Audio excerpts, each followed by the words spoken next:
Yo, what is going on, gamers? I am DBMgamer. Let's do the news roundup for the week, and like last week, thankfully I've got more news than what Bungie has. So before I get rolling, I've got a few shoutouts that I want to give. Now my shoutouts is one way that I try to give back to the awesome community that has managed to stick with me.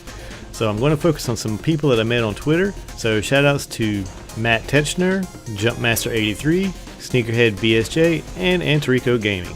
First up, last week I had mentioned that Destinycon has a date and a place. Now it has an official website up. Hit up Destinycon.net for some of the first official details of the who's and what's and what will be going on.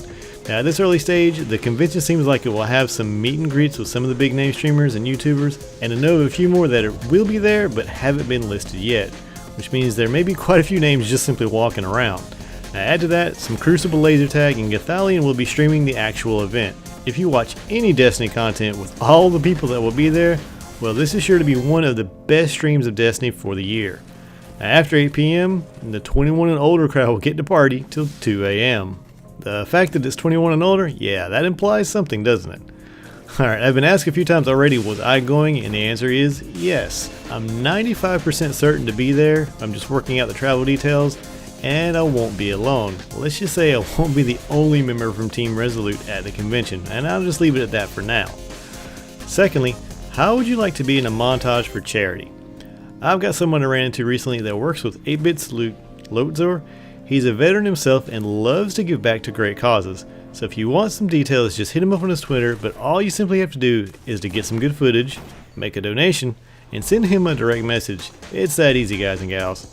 So the Iron Banner numbers came back, and surprisingly the top used weapon was the modded multi-tool, but the big shock was the actual use of auto rifles. I myself contributed to that, and the reason was the type of game mode. ARs are supposed to be better in a close quarters type match, and Clash just completely fits that. Last go around we had Rift, and in Rift you just know which direction the enemy is going to come from, so yeah, there's that. Now add to that, the Doctrine of Passing was dropping recently in Trials, and well, there you have it. Now the only other noteworthy thing was a lot of people used the gunsmith weapons for this banner. I think it was really just to try something new since it was more than just one specific gun. So moving along, Bungie debuted its in-house Twitch studio and did a tour of the Dreadnought. Now they didn't talk about new DLC because it wasn't planned on. I didn't mention details of the spring update because it's being saved for the very near future. So to anyone who has seen the previous ride-alongs, you had to know that the topic was going to be, drumroll, the ride-along. I got to see this live and I hung out in the Twitch chat 1 hour before it started. I even had someone notice me. Shout out to Mr. Photon. The atmosphere was honestly kind of lighthearted and it was a little excitement over what this was going to be. Personally, I wasn't expecting all that much. All I hoped for was some concept art and a little bit of in-game comparison and maybe some talk about some of the lore. It went heavy on the concepts and design decisions and light on the lore, and that's fine. Like I said, I knew it was only a ride-along.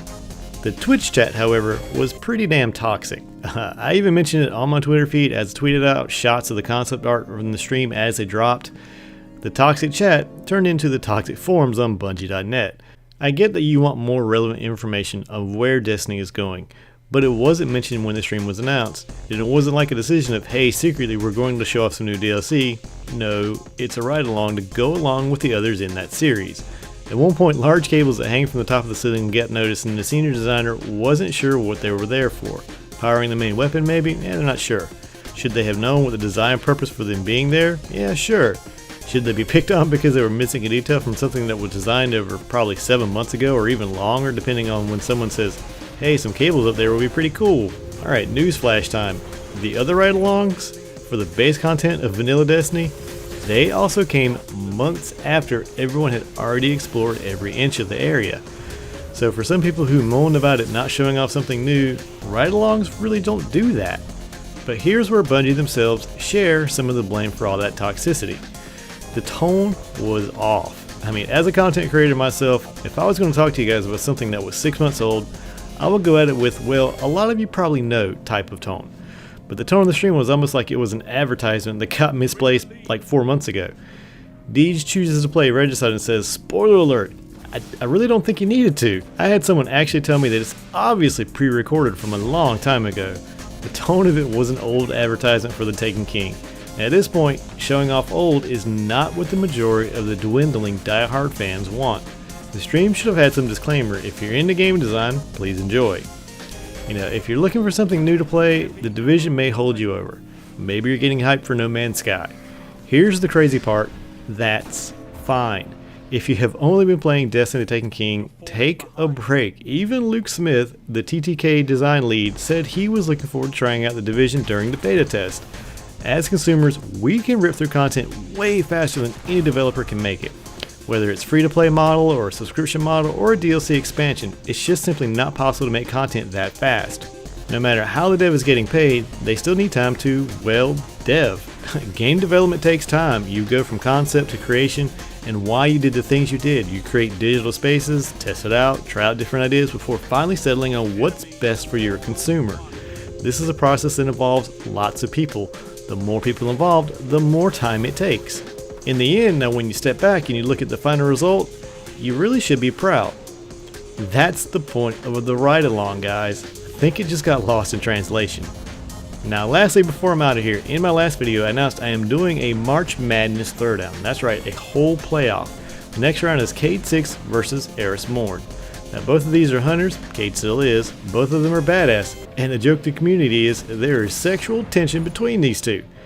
Eris is a survivor of the Hellmouth, full of Tolan and the Hive's old tricks against the mouthpiece himself, Nathan Fillion. This is a really even matchup when you stop to think about it. So tell me guys, in the comments, tell me why do you think one wins out over the other? But guys, I'm running long, so I am out of here. If you like this type of content, just hit the like button or leave a comment, or if you just want to see some more, please hit that subscribe button. But as always guys, have a good one.